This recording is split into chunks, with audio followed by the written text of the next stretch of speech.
into boxing after new complaints. From day one, Jake has been shouting into the void, begging to fight anyone who'll give him a scrap of attention. He called Conor McGregor out like owed him money. And then it was Sean Strickland. And when those didn't pan out the way he wanted, Jake discovered the art of cherry-picking fights. Jakepaul, it's clear to me you are desperate for a reality check. You know what? If I made my money impressing 4-year-olds on YouTube and managed to somehow become a multimillionaire from it, I'd probably live in a dream world too. But let me explain something to you about combat sports. There are a whole bunch of men out here who will never be as famous as you, will never make the money you've made, who would kick the living fuck out of you. This is the hardest sport in the world, and people dedicate their lives to this, and most of them never get a payday. It never pays off for the majority of fighters, all of which would fuck you up. But now, Jake's got brand new complaints, because why deal with legitimate challenges when whining is so much easier? This time it's all about his fight with Mike, which apparently wasn't the cakewalk he expected. And let's not forget his dramatic reaction to Andrew Tate's fight offer, which Jake handled with all the maturity of a spoiled teenager being told to clean his room. Joe Rogan left everyone questioning whether the self-proclaimed boxing prodigy is more interested in boxing or in avoiding actual competition. This time, the controversy surrounds Jake's refusal to fight Andrew Tate, despite Tate's public challenge and a $3 million bet on the line. It's a move that not only raised eyebrows but also sent social media into a frenzy. Jakepaul, known for his larger-than-life persona and relentless self-promotion, has built a career out of cherry-picking opponents. From retired MMA fighters with zero boxing experience to celebrities with no business in the ring, his matchups have always followed a familiar script. Each fight is calculated to guarantee two things: pay-per-view sales and a high chance of victory. So, when Andrew Tate, a former kickboxing world champion and one of the most polarizing figures on the internet, challenged him to a fight, Jake's response, or rather the lack of it, spoke volumes. Tate's challenge wasn't subtle. He didn't just call Jake out. He taunted him with a substantial monetary bet and an open-ended offer to fight anytime, anywhere. The offer was bold, calculated, and entirely in line with Tate's unapologetically brash persona. But instead of rising to the occasion, Jake turned his back on the opportunity, opting to avoid the ring altogether. Rogan, never one to mince words, highlighted the glaringly obvious. Jake only fights when he can control the odds, and a bout with Andrew Tate doesn't come with a script. Jake's pivot away from Tate came in the form of a proposed fight with none other than Mike Tyson. At first glance, the matchup might seem like a boxing fan's dream, but a closer look reveals a calculated move designed to minimize risk. Tyson, a boxing legend, is also 57 years old and well past his prime. While Tyson's name alone guarantees ticket sales, the fight offers none of the unpredictability or genuine challenge. What makes this situation even more damning is how Jake has handled his critics. How Jake has repeatedly dodged young competitive fighters in favor of safer, more marketable options.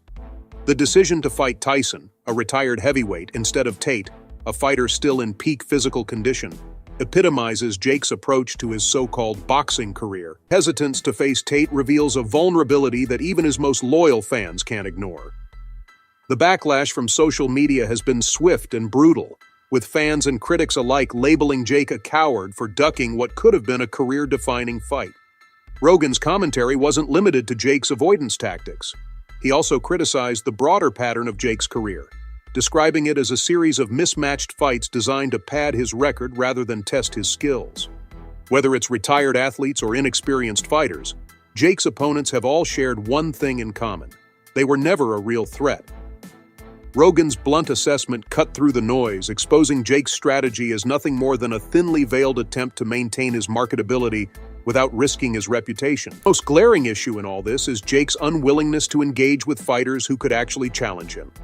Fighting Andrew Tate would have been an opportunity to silence his critics and prove he's more than just a YouTuber playing boxer. Instead, his avoidance has only added fuel to the fire, reinforcing the narrative that Jakepaul is more interested in showmanship than true competition. Rogan's analysis left no room for doubt. Jake's decision to dodge Tate was about control, not courage. Even Jake's supporters are beginning to question his motives. The fight with Mike Tyson might draw headlines, but it does little to advance Jake's credibility as a fighter. For For someone who claims to be revolutionizing the sport of boxing, Jake's actions suggest he's more interested in preserving his image than earning respect in the ring. Rogan's critique resonated with fans who are tired of the spectacle and hungry for genuine competition. Andrew Tate, on the other hand, has emerged as a wild card in this saga. His relentless pursuit of a fight with Jake has not only kept the story alive, but also highlighted the stark contrast between the two fighters. While Jake relies on controlled environments and calculated risks, Tate thrives on unpredictability and raw aggression. It's a dynamic that underscores why Jake is so hesitant to accept the challenge. Fighting Tate wouldn't just be risky, it would be a direct threat to the carefully crafted persona Jake has built.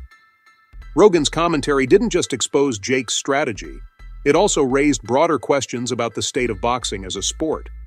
In an era where hype often trumps substance, Jakepaul has become the poster child for style over substance. Rogan's, they embrace them. And in this case, Jake's reluctance to fight Tate speaks louder than any press release or social media post ever could. The fallout from this saga has left Jake's reputation in tatters.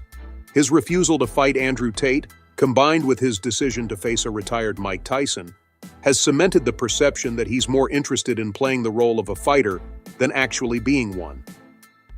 Rogan's insights have only amplified this sentiment, leaving fans and critics alike questioning whether Jakepaul will ever step up and prove himself in a fight that isn't scripted from the start.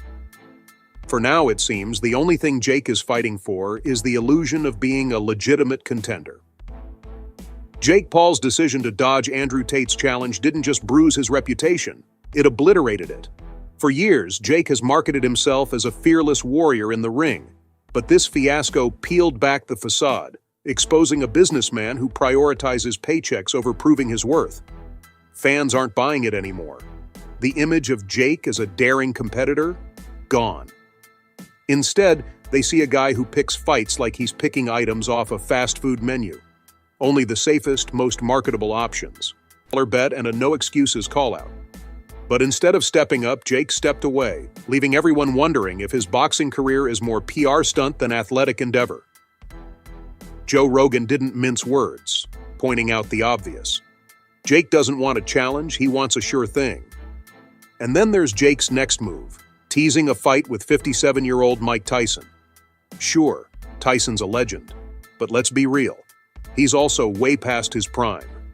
Jake knows this. Tyson's name guarantees headlines, but the fight itself? Low risk, high reward. A win over a retired heavyweight adds to Jake's highlight reel without exposing his weaknesses.